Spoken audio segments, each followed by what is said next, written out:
What's up, guys? Happy Tuesday night. Welcome to Deep in the Plus. I'm Rob Whiteside, and tonight we have a very special... I feel like they're all special to me because they're all Disney. They're all Deep in the Plus.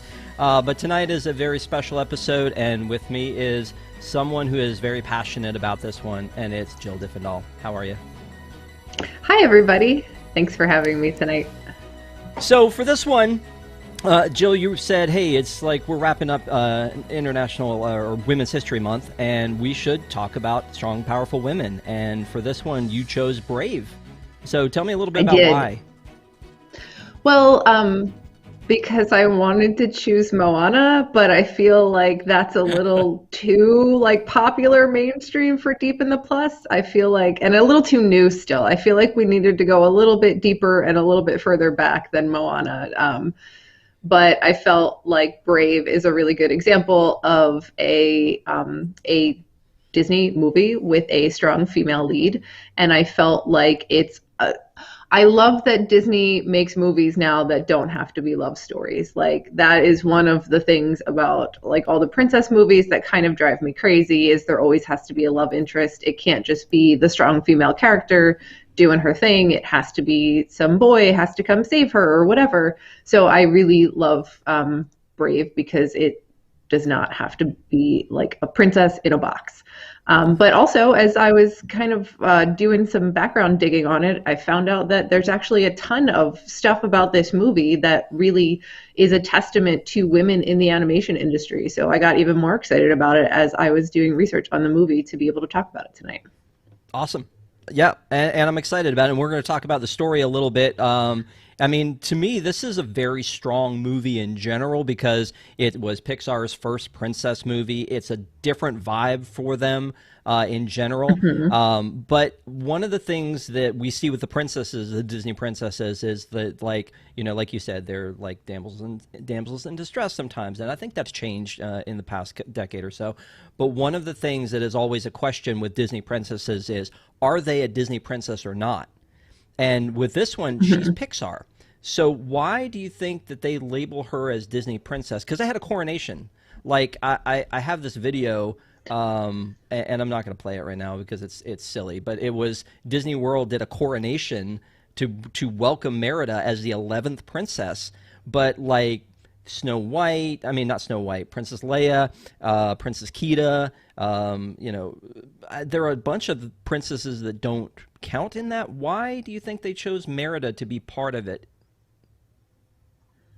I don't know if it's because Disney was trying. I mean, I think there was a point in time in the earlier 2010s where they were really pushing the princess thing hard.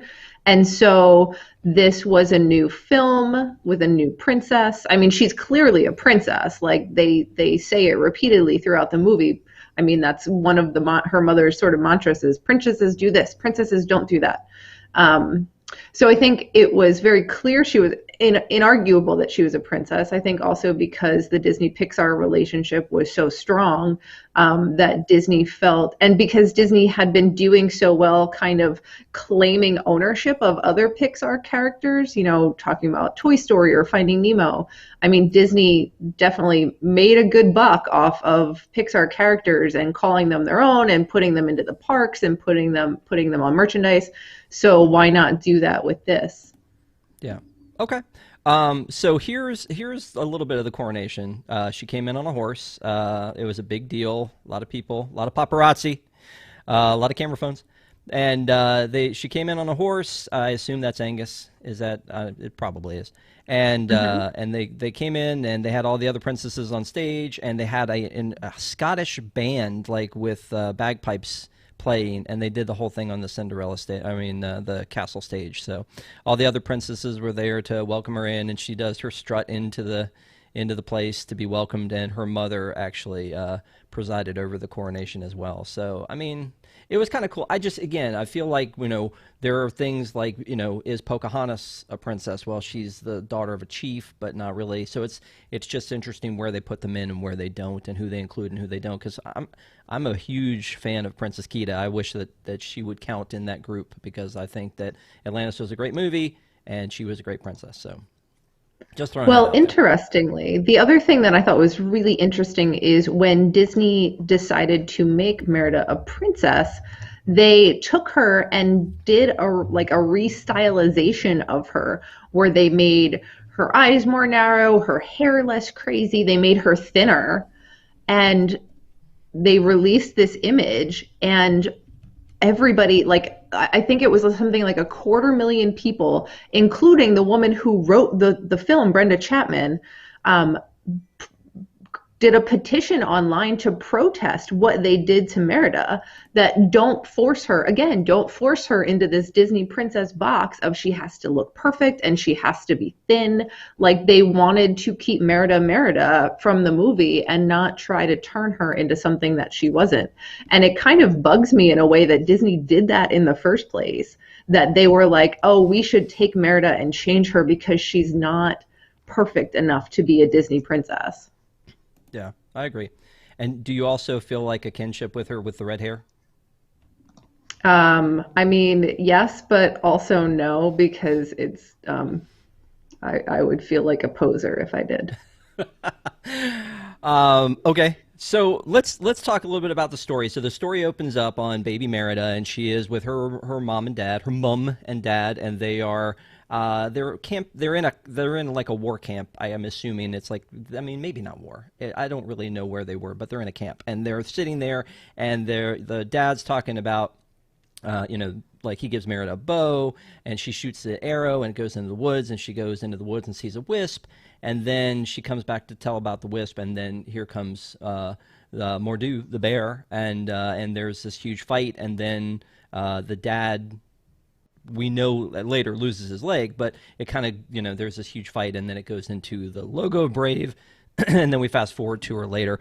Little baby Merida basically could be like maybe the cutest baby princess, right? I mean, of all of them, like as she's there. No, not I feeling that. mean, I don't know that there are a ton of baby princesses. The thing that I love about this scene that I think is like such insanely good storytelling is how incredibly much foreshadowing they have managed to cram into what, like a couple of minutes. Like that scene where I think they're just out camping or on a hunting trip or something. I don't think it's anything war related, but they have this scene where the dad, or Fargus, I think it's Fargus, not Fergus, gives her the bow, and the mother starts arguing that a princess shouldn't have a weapon. And he starts to teach her how to shoot the bow and arrow, and that's clearly, obviously, like so foundational for her character. But then she goes off into the woods to find her arrow, and she sees the wisp, and then the wisp, in terms of like leading her into the story, like being sort of this plot device to make the story happen and bring in that element of magic. And then all of a sudden the wisp is gone and Mordu shows up. I mean, that's, clearly the whole bear element. And obviously Mordu plays a huge role in this movie and is kind of the villain. And then and it claims her dad's leg, and there's this whole thing, but it's so much foreshadowing of like how the whole entire rest of the story is going to play out, like whatever, 10 or 15 years down the, I guess probably like 10 years down the road. But yeah, like that little, she wants to shoot her dad's bow.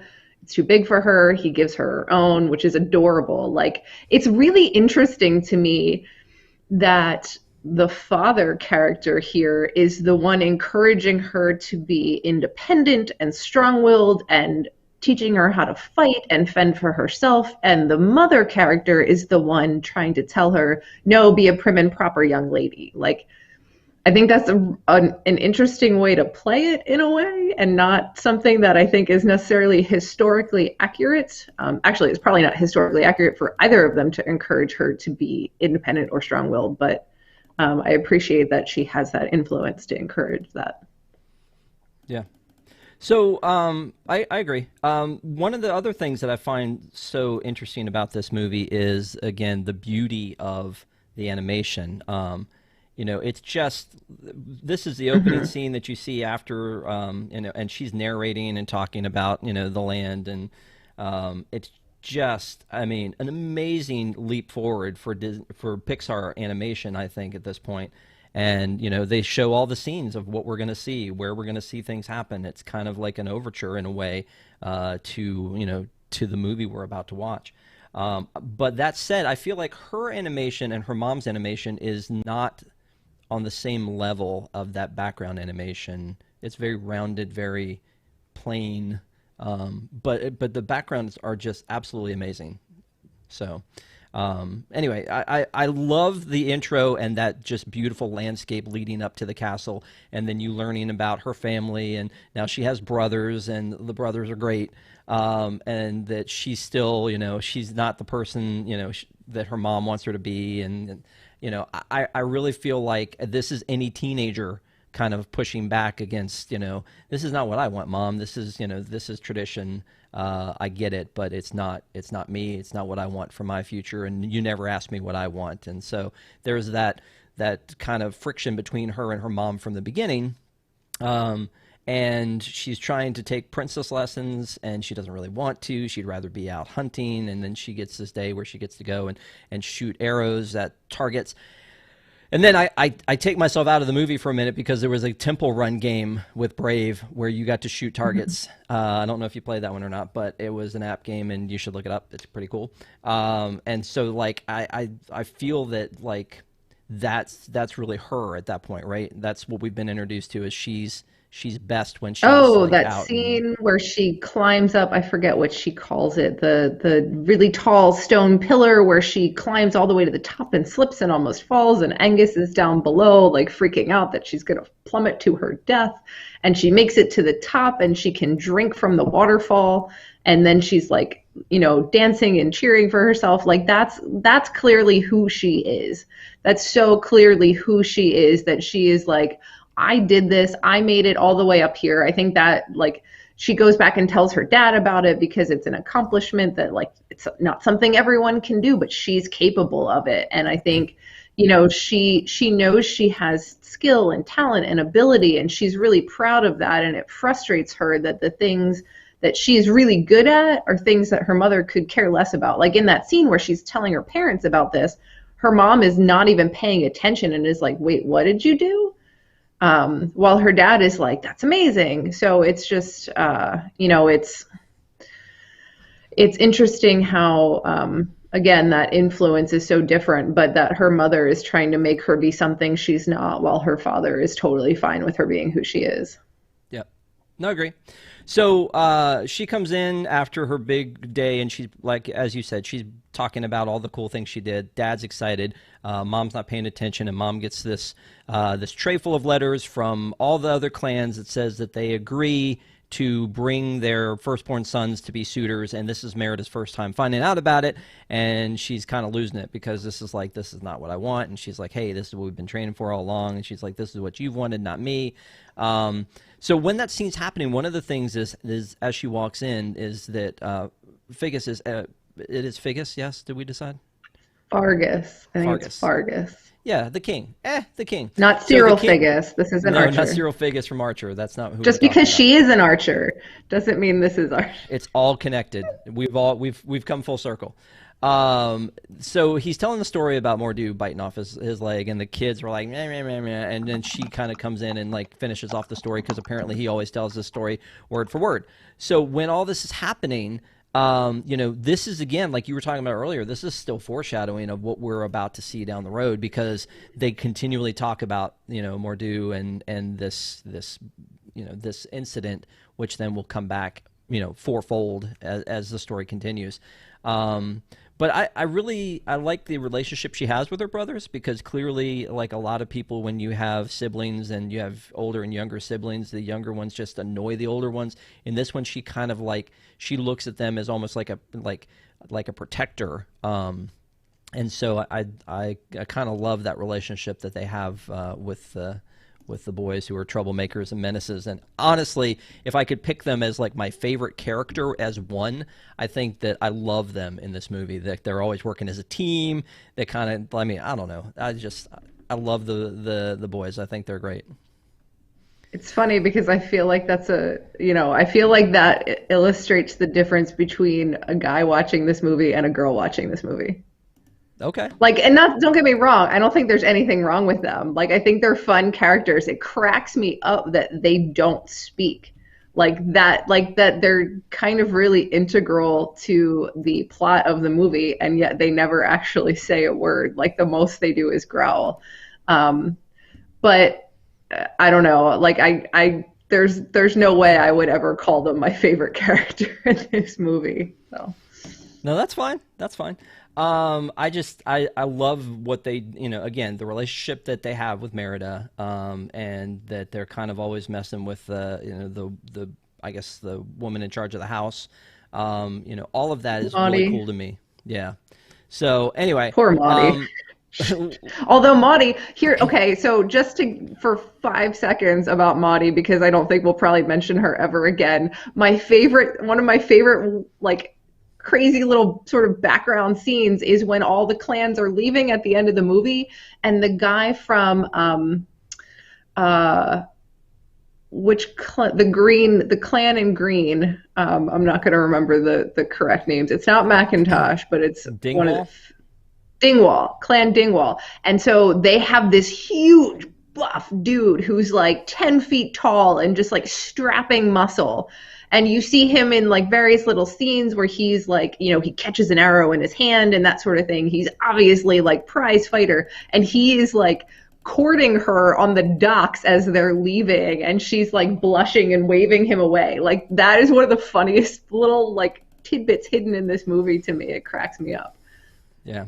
Well, my favorite part about that is when they bring all of the clans together, and they're introducing their firstborns, and you see him first, like, and it's like, oh well, this is the one from Yeah, yeah, Dingwall, yeah. and then it's like it's that misdirect where they bring out the son, and he's just horrible. um, and I think that they set this up. Here's He another turns thing. out not to be that bad though, but it's True. it's definitely a setup.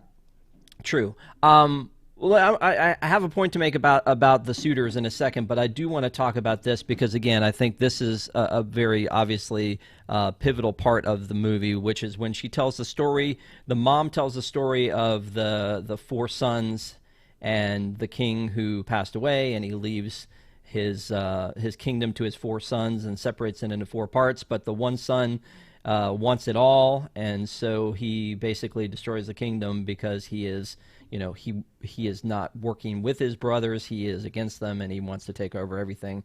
And again, we don't understand at this point that that's Mordu. We at this point are just like, oh, that's just a thing that's happening. But again, really good storytelling in the fact that it's not too much in your face, but after you've watched the movie, you're like, oh, that's why they did that. Seriously, like, watching this movie again made me realize, like, it is excellent storytelling. And I will throw out more props to Brenda Chapman, who I do want to talk about a little bit later, because there's some really interesting stuff kind of that happened when this movie was being made. She wrote the movie and was a co-director on the movie for most of the production. But she clearly, like, this wasn't based on some existing fairy tale the way a lot of Disney movies are. This is like an original. It obviously pulls elements of fairy tale, but she created this story as an original story. And so much, like that opening scene, this scene that you're talking about where the mother is telling the story about the four brothers, and it's a fable that really weaves so well into the overall theme of the movie. And don't get me wrong, there are some plot holes in this movie that made me a little bit crazy as they happened, but in the grand scheme of like this rich interwoven narrative where you have all of these pieces that fold so well together and just make so much sense, it's really remarkable. I think relative to some of the even other Disney and Pixar movies that are out there that just kind of fall short on complexity of story. Get ready to come at me. It would be an easier buy for me if all three of these guys were hunky, good-looking dudes. But they're all dweeby losers. So I feel like that's not a fair assessment. Like, if we're really talking about her independence and the fact that she's trying to buck the whole system. If there were three good-looking dudes, would it be any different? Start your rant now. I feel like that's so incredibly insulting of you to say. Like, oh, if they had been hot, she probably would have kept her mouth shut and just picked one. Like, is that what Didn't you're trying to say? didn't say that. Didn't say that. But that sounds like what you're saying. And I feel like that is so dismissive of everything we learned about her character entirely leading up to this film, to this point. Like, I'm it's not saying like that. this is the first time where she said, I don't want to do this. She's been Right. saying, I don't want to do this all along. Do you think just because one of those guys is hot, she's going to change her mind? That's so absurd. That's so No, no. absurd. What I'm saying is to make their point stronger, that should have been the setup, so that she says, you know what? Don't care. Don't care if they're rich. Don't care if they're kings. Don't care if they're good looking. That doesn't matter to me. But in that scene, when she sees the big, like, hunky looking dude, she kind of goes, wait a minute. And so to me, you're taking away from that point when you're saying, okay, here are these three dweebs. Choose one or fight the system. You don't see that. Again, I'm not saying that that's the whole point. I'm saying if I you don't wanted to think hit this it point home matters. more, it should have been a bit. It should have been Honestly, okay. So I feel like you're blaming this on her in a way, but Merida didn't choose, like, this is how Pixar chose to portray these guys. So I want to tell a little backstory here. So the woman who wrote and co-directed this movie, Brenda Chapman, I'm going to keep talking about Brenda Chapman so people remember her name because she's amazing. She's the first female Pixar director. She's the first woman to direct an animated film from a major studio. She directed Prince of Egypt from DreamWorks. She's the first woman to win an Academy Award for Best Animated Feature. She started on Little Mermaid. She was the first woman who was head of story for an animated feature. She was head of story for Lion King. And then, so she writes this movie. She wrote the story for Brave. She was assigned as a co-director for Brave. And then in October 2010, this movie came out in 2012. In October 2010, she was replaced on this film because of creative disagreements with John Lasseter. So I don't think that it was probably originally in the story that these guys were a bunch of dweebs. I think there's probably an element here of an institutional type of, well, it's going to be more palatable for the audience to accept that she's willing to turn down a bunch of dweebs than it is for her to turn down a bunch of studs. Like, I think that's part of the thinking of what they thought the audience would be accepting of. yeah. Again, I'm just saying that to make the point stronger, they should have. I feel like they should have done that. I don't disagree with what you're saying. I'm saying I think they didn't want to make the point stronger because they didn't think it would be palatable to the audience. Fair. And you know what? I feel like we've got we're Disney is evolving. Pixar is evolving. I feel like it's all moving in the right direction. Maybe slowly, but I feel like But it's it was moving in the right far less direction. evolved 10 years ago when this movie Right. was being made than it is today. Right, which is why one of the reasons we're picking this one. So while we're talking about that, let's talk about just the Scottish ties. The idea that they cast Kelly MacDonald, who's actually Scottish, and Billy Connolly, who's actually Scottish.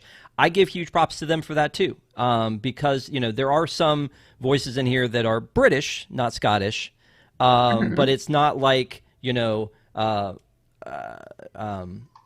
Robert Downey Jr. doing Sherlock Holmes. It's these are actually Scottish people who are doing these voices. So Kelly MacDonald, Billy Connolly, who I love Billy Connolly, I think he's great, is the king. Emma Thompson was the queen. But here's another thing that I think is interesting: the witch Oh, that's is. not who I thought you were going to say. Did you think I was going to talk about Lord Dingwall? Yes, I did. Okay, so Lord Dingwall is Hagrid, Robbie Coltrane, which is great. Again, I think you and I are both huge Harry Potter nerds. Then Julie Walters, who plays Mrs. Weasley is the witch, and so we, there are. I feel like there's always tie-ins to Harry Potter because it's such a vast world, and they pretty much called on every like British huge star to be in those movies. But to me, I just Well, think that here's the that's other cool. thing.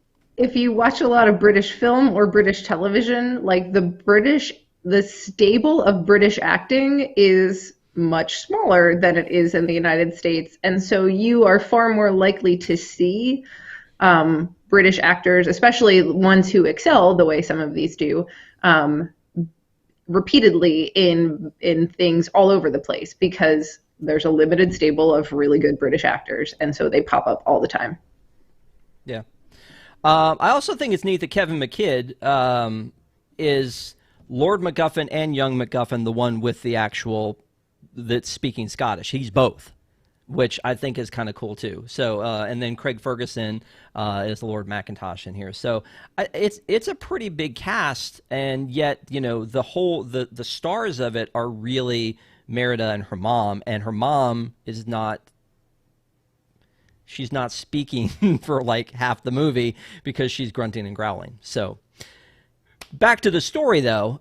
So we move through the story, and Merida has now issued that she gets to choose how these guys will compete for her, and she's going to choose archery because her mom said something that hit her, which was all of the firstborn can fight for her hand. And so she does the whole, I'll be shooting from my own hand thing where she goes out and she knows how good she is at archery. She knows she can beat all of these guys with one hand tied behind her back. And again, a great moment for her and a great strong moment is to say, you know what? I'm the best. I know it. No doubt I can beat all these guys. Haven't even seen them shoot. I know I'm better than they are. So she goes and she does this. She defies mom, starts this huge fight. Mom's been working on this really hip tapestry for a while, and she decides to take her sword and cut through it. And then she takes Merida's bow and throws it in the fire. This is not a good fight for the two of them, and they're kind of hurting each other where they know it hurts the most. So I mean, just the fight scene to me is the kind of fight that there probably would be between a mom and her teenage daughter.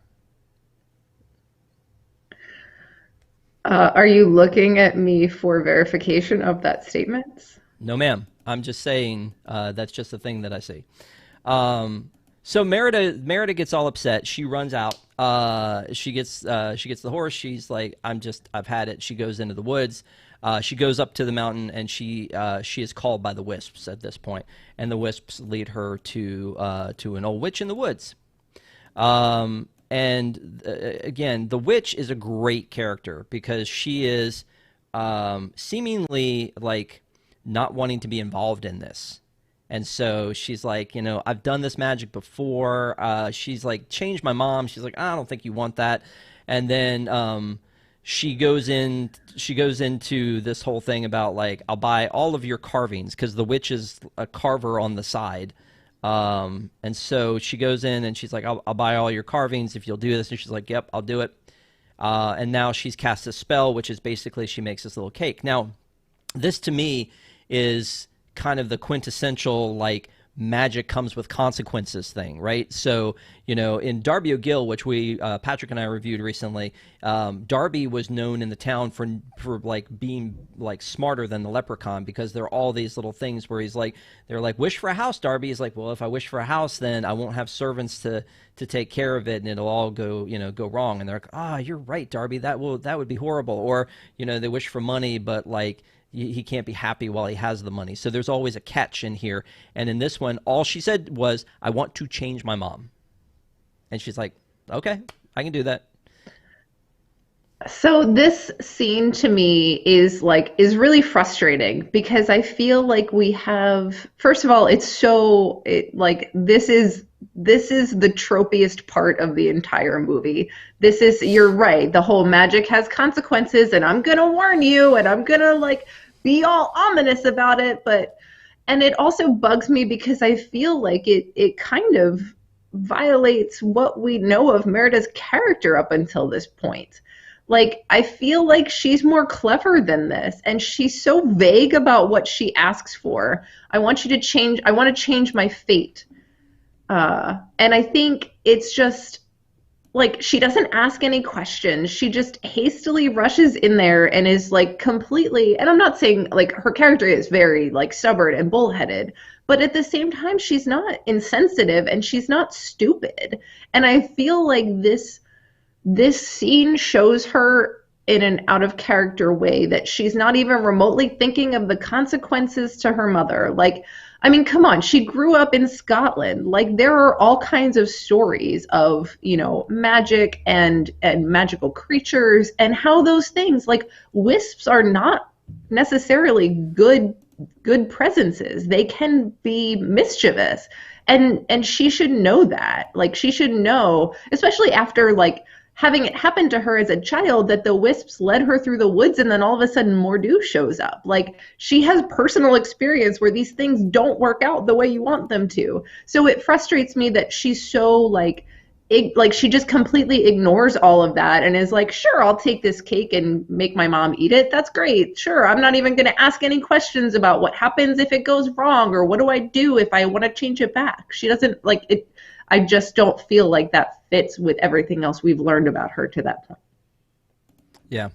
Well, and one of the other things about this is that in her this is totally side note, but in the carving, I guess, store, she has a couple of Easter eggs, which are huge Pixar Easter eggs, which I think were brilliant in the way that they introduced them into this, which was they had they always do a Pixar, I mean, the Pizza Planet truck. So they have that. It's like, oh, in old Scotland, how are you going to have a Pizza Planet truck? And so they did that as a wood carving. And then the same thing with, they always kind of foreshadow the next movie. And then the next movie after this one was, at least it was supposed to be Monsters University. So there was a Sully hidden in it. So I think it's really neat the way that they did that, and it wasn't sort of too in your face. I feel like sometimes, you know, hiding Easter eggs and things can be a little bit in your face, but I think it was a neat way to do it. So I found it a little frustrating, if only because it was so hard to see. Like the lighting in there was so dim that it was hard to make some of that stuff out. And I felt like they could have, I don't know, like I appreciate that it's hidden, but at the same time, like I don't want to have to like pause the movie and blow up the screen to be able to see it. Yeah. So I was actually looking for it, and it does happen fast. This one with the when the crow's here and the crow's talking and the woman's still trying to pretend like she isn't a witch. Right there, that's Sully. So I mean, it happens so quickly. Actually, I thought I was showing it on screen, and I'm just looking at it and enjoying it by myself. So there you go. So there's Sully right there on the floor, carved into that one piece of wood. Like, I can barely see that. Right, exactly. You have it frozen, and I can barely see it. You can see it better now that I actually had it on screen. Then the other one is the Pizza Planet truck when she's carving here. It's sitting right next to her. So I don't know. I think that this is one where they had a little bit of fun, which was cool because, again, this movie has a lot of serious tones to it, right? So, you know, there's the fighting between the mom and Merida. There's the clans with the unrest, and you know, this is, to me, this is sort of that whimsical part of it without there being some sort of unnecessary sidekick. That's the other thing too, is this is a princess without a sidekick. No mice, no teapots. Thoughts? I don't know. Does every princess have to have a? Just saying. Is that Disney law? I feel like it's. I mean, I don't know. Disney law. Did Moana have a sidekick? Moana had two. She had Hey Hey, and she had the pig whose name Pua escapes me didn't because go I on the Pua didn't go on the boat with her. She left Pua on the island and didn't see Pua again until she came back. And Hey Hey wasn't really a sidekick. He was kind of just comic relief. I think he was a sidekick. I feel like he was. He went on the journey with her. I feel like he was a sidekick. Somebody in chat support me on this one, because Hey Hey's a sidekick all the way. I'm telling you. So anyway, This I was word, I do not disappointed think it when we means what talked. you think it means. Ah, come on now. I think that part of it too is when they're doing things like the like the merchandising parts too, is that this isn't necessarily a movie that has a ton of side merchandising. Like, there were Pua figures, even though Pua was in there for like a hot minute, and the Hey Hey stuff and all that. There were bows, there were Merida outfits. But there wasn't a ton of stuff around this movie. So, I mean, and whether that's important or not, I don't know. But to the Disney machine, merchandising is key. So we'll get back to that a little bit when we talk about at the end and like how this ties into the parks, etc. But as the story moves forward, we talked about the fact that she got the cake. She didn't really ask the questions. The witch disappeared. Feel of the whole thing. It's not just like she magically transforms into it, or they cut away and cut back. It's like she's wrapped up, and then she gets bigger, and then she's a bear. So you don't really see how the whole thing goes down. I find it really weird that, okay, this is animation, and this is Pixar animation, no less. Like, they don't show her turning into the bear, and they don't show her turning back at the end of the movie. I find that really strange that they chose not to do that when, I mean, in animation, that's the time where you have the best opportunity to show that kind of craziness, and neither one is listening to the other. They're trying to make their case, but they can't see outside of their own bubble, and this is the experience that enables them to finally see who the other really is and see the value in that. And I think, I mean, I love that's the movie, that aspect of it, all the clever storytelling and fables and fun and jokes aside, that's the story right there, is when you open yourself up to being in someone else's shoes and being in a situation where you need what the other person has and can appreciate who they are and what they know, even if it's different from you. That to me is what this movie is. Gotcha. So let's talk about this scene. She's taught her how to fish. The mom walks away, and as we're walking away, we pan down to see what she's left behind, and she's left behind her crown, which she has not been without all along. But there's a really neat animation slash storytelling element here where the bear's eyes tell you if the mom is still the mom or if she's the bear. And so I love the fact that they use this as a device to tell us, the audience, when she's the bear, because her eyes are full and they're bear eyes and they're not human eyes. And then when she starts to attack, she realizes what she's done and she turns back. I think that's brilliant. I love that piece of it, because what we've done in the witch's hut is we've established she has 2 days, or she's going to be a bear forever. So she's kind of turning into a bear, and learning how to fish and eating the salmon and all that kind of put her into that mind frame, and she's starting to lose what makes her human or gives her humanity. So so they move on from there. There are more wisps, and the wisps lead them to Mordu's like ruins of his castle. He's still there. They barely get away. There's a really neat short about Mordu that you can watch that is on Disney Plus, which I think is very cool. And to your point earlier about them leaving some things out, they can you can learn a little bit more and go a little bit deeper into that story that they've already written, which is kind of neat. So they decide that the only way to get back is to heed the witch's words,